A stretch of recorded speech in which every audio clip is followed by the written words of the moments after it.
아멘. 누가복음 8장 말씀입니다.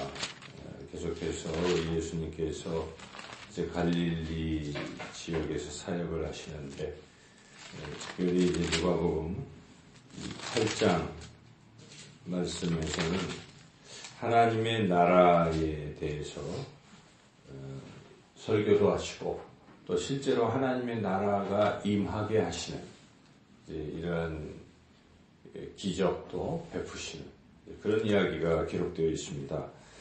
그래서 그 이야기가 4절부터 쭉 기록되어 있는데, 먼저 그에 앞서서 사실은 이제 이제 전체적인 서론이기도 하지요. 그래서 하나님의 나라를 이제 선포하신다, 이제 이런 서론이 있고, 그 하나님의 나라를 선포하는 일에 있어서 돕는 이들이 있었다, 이제 이렇게 요약을 했습니다. 근데 그 돕는 이들이 여성들이었다라고 누가는 기록하고 있습니다. 누가는 지금 관점이 앞서도 봤지만은 소외된 자, 슬픈 자, 이런 자들을 많이 이렇게 등장시키고, 이제 그런 자들을 예수님께서 이렇게 사랑하시고 위로하시고 치료하시고 하는 그런 얘기들이 있었지 않습니까? 또 이방인 백부장도 있었고, 나인성 과부의 또 있었고, 아들을 잃은 등등. 근데 여기에 여성들도 당시 시대에는 상당히 소외되고 힘없는 이런 부류의 사람들이죠. 그런데 그런 여인들이 예수님의 사랑을 받고, 그 사랑에 감사해서 이제 예수님을 따라가는 여성 제자들이 된 것이고, 그들이 이 예수님이 선포하시는 하나님의 나라 이 사역에 동참하고 있다, 이것을 말씀하고 있습니다. 살펴보면 1절은 참 중요한데 같이 한번 읽어보겠습니다. 그 후에 예수께서 각 성과 마을에 두루다니시며 하나님의 나라를 선포하시며 그 복음을 전하실세. 12제자가 함께하였고, 12제자는 기본적으로 따라왔고, 그 뒤에 또한 2절에 보니까 악기를 쫓아내심과 병고침을 받은 어떤 여자들 곧 7 귀신이 나간 막달라 마리아는 마리아와 또 헤롯의 청지기 구세라는 요한나와 수산나와 다른 여러 여자가 함께하여 자기들의 소유로 그들을 섬기더라. 이와 같이 12제자만 따라다닌 것이 아니라 여성들이, 은혜를 받은 사람들이죠. 여성들이 이렇게 예수님이 하시는 사역을 돕고 따라왔다. 자기들의 소유로 또 섬겼다. 우리가 생각을 해보면, 3년 반 동안 예수님이 12명 또 다른 사람들, 무리들이 쭉 이렇게 따라다니는데 먹을 것도 있어야 되고 뭐 그래야 되잖아요, 사실은. 그런데 항상 오병이어의 기적을 베풀고 다니셨는가, 이런 궁금증이 있는데, 오늘 말씀을 보니까 이렇게 여성들이 그런 경제적인 지원을 했구나 하는 걸 우리가 알 수가 있죠. 그래서 그런 헌신을 통해서 예수님께서 하나님 나라 복음을 선포하시고 또 전하시고 하셨다는 것이죠.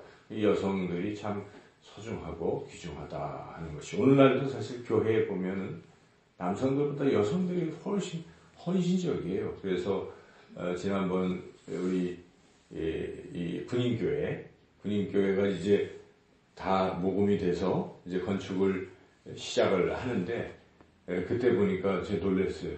남성들은 거의 헌금을 안 하는데, 장관님도 안 하고 목사님도 안 하고 거의 안 해요. 그런데 여전도회의 회원들이 그때 마침 오셔서 그것을 보고 그냥 거의 제가 그걸 보면서 참 하나님의 역사는 여성들이 이루어가시는구나, 이제 이런 생각도 많이 하게 돼요. 근데 우리 지금도 그렇지만 그때도 이렇게 예수님의 그 사역에 귀하게 또 이렇게 동참했다는 것을 우리가 알 수가 있습니다. 그렇다면 이 예수님께서 선포하시는 하나님의 나라가 무엇이냐?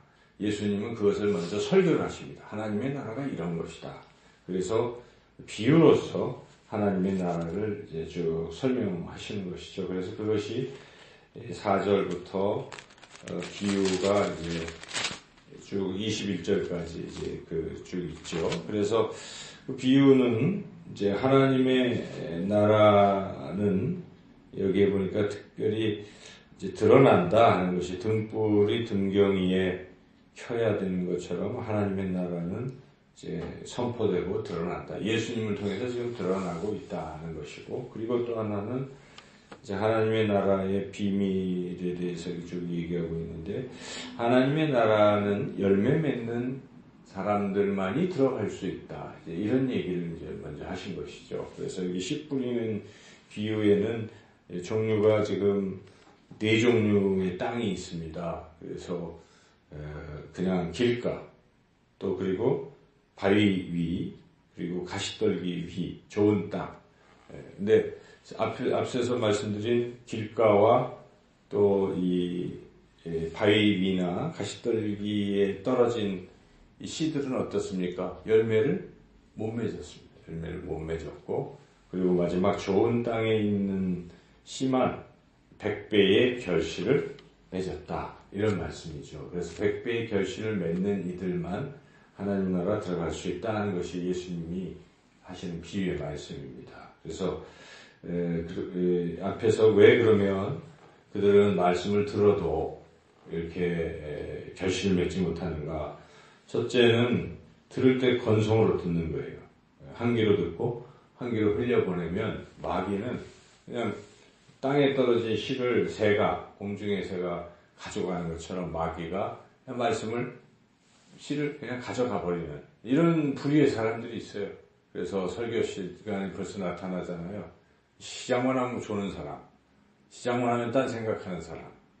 이러면 이거는 이 밭에 해당이 되는 거겠죠. 두 번째는 들을 때는 아멘 할렐루야 하고 잘 들어요. 근데 성전문만 나가면 새카맣게 잊어버리는 스타일이 있어요. 이것은 바로 여기 바위. 그래서 뭐라고 합니까?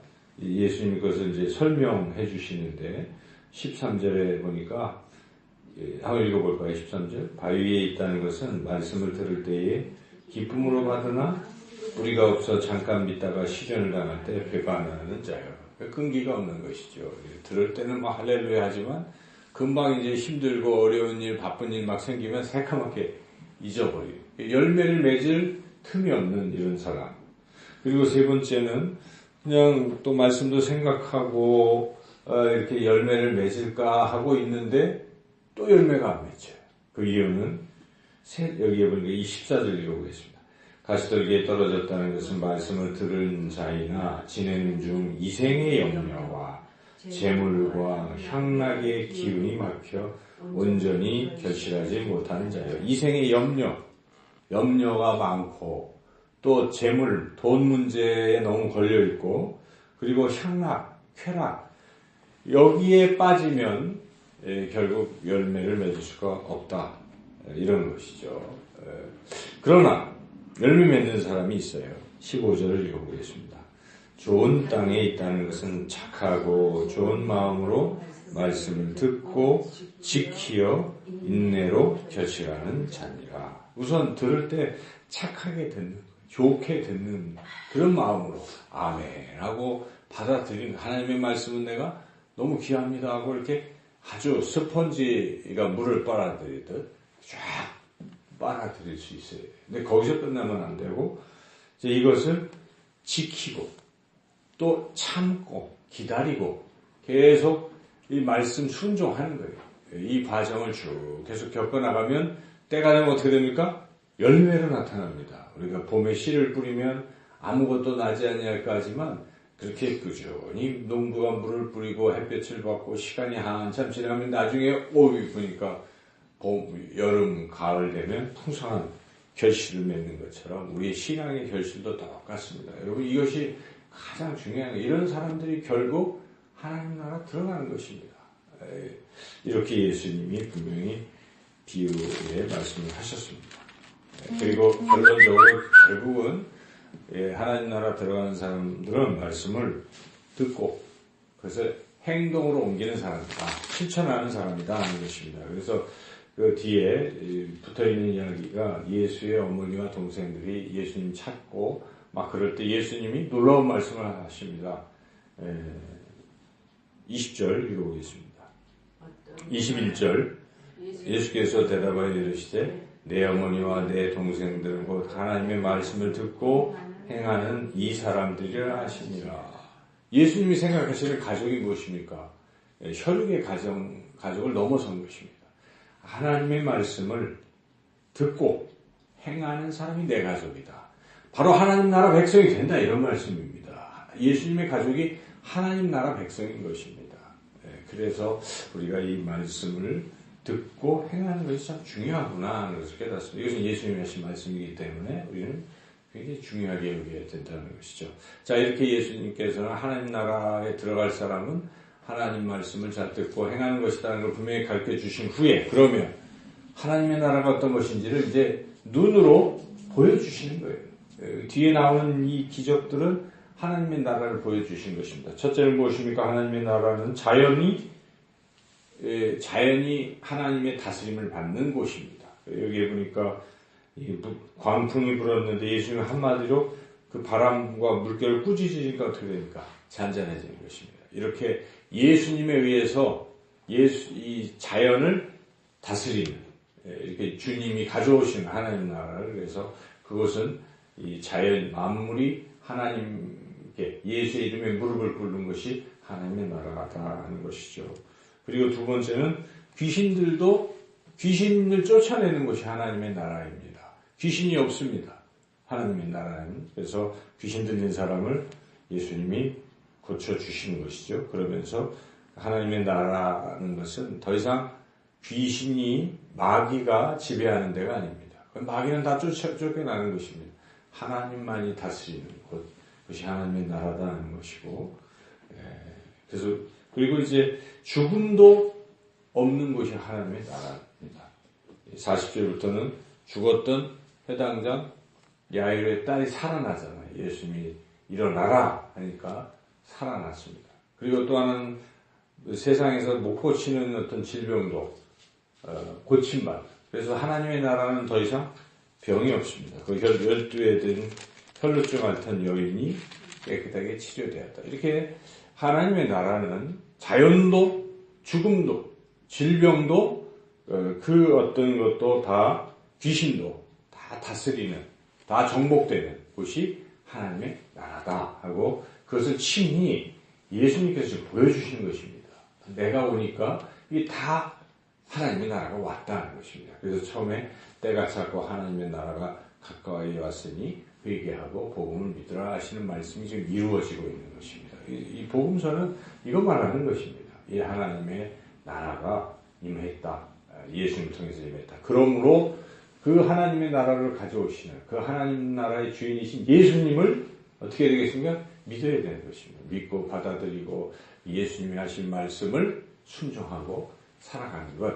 그런 사람들이 하나님 나라 백성이 되고 하나님의 나라를 누리고 살게 될 것이다. 오늘 이 말씀의 전체적인 줄거리가 그런 것입니다. 여러분, 하나님의 나라를 사모하시고 예수님을 믿음으로, 예수님 내 안에 있으므로 내가 이제 하나님의 나라를 맛보고 살아가는 것이다.